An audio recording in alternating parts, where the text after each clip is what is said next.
Camera number 323 of 365 is the Minolta Dynax 404SI. Just when I thought I'd found all the Minolta Dynax series, I found another one which is very pleasing because the experience I've had with these cameras has been very favourable. They are real keepers. Although the construction of the camera is very plastic, it's a very solid computer, in that it has quite a number of features that even modern DSLR users wanting to go back into film will feel very comfortable with. So let's just review what features there are. So looking at the lens mount is released just where my thumb is. And now it will take, the Minolta 404SI will take all automatic Minolta lenses. So I've got here the Zoom XI series lens, but it's also quite at home. Oh, excuse me, sorry, I had to reach over with the more traditional AF focus lenses. But what was interesting, as perhaps a side point, the camera actually came fitted with this Sony, which of course sports the same mount. And I'll be very interested. Well, looking through the lens, actually, it has a very yellow tinge, so I'm not quite sure what's going on there. But whether it actually will work with the camera, I presume it will do, because it has all the contacts there. But I won't be using that. But just a side note for those wanting to use the Minolta 404SI. So no manual focus lenses, unfortunately. They won't work. So looking at the camera, it actually requires batteries to operate, and there are two CR2 batteries that are housed in the battery chamber. I'm pleased to say this chamber seems, or the lid of the chamber seems very much more solid than the plastic ones I've come across. So again, that is definitely a bonus point. And just while we're on the base, we just have a tripod mount there. On the side we have a little electronic remote cover there, and then over the other side we just have the film chamber release. There we go. And while we're on the back, the film advances the film automatically and then rewinds at the end of it, but you can mid-roll rewind button just where my finger is, just there. To turn the camera on, we just have a slider switch here, lock and on, and then we can turn it back off. So let's just come back to the front, got slightly sidetracked there. So we have our little button that toggles between autofocus and manual focus. And then we have exposure compensation.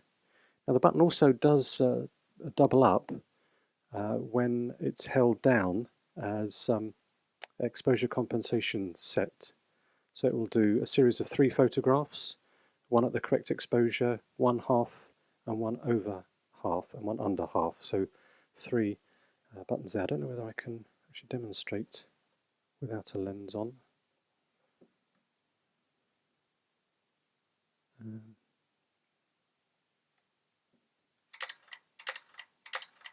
There you go. Yeah, so it can. It will take 3, and that's definitely altered the exposure every time. So that's nice to have a bracketing set functionality there. Our flash, it has a built-in flash, which is quite powerful.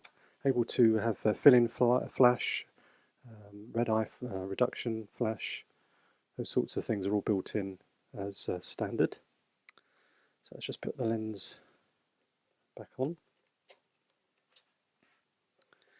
And then coming to the top of the camera, call this the business end of the camera.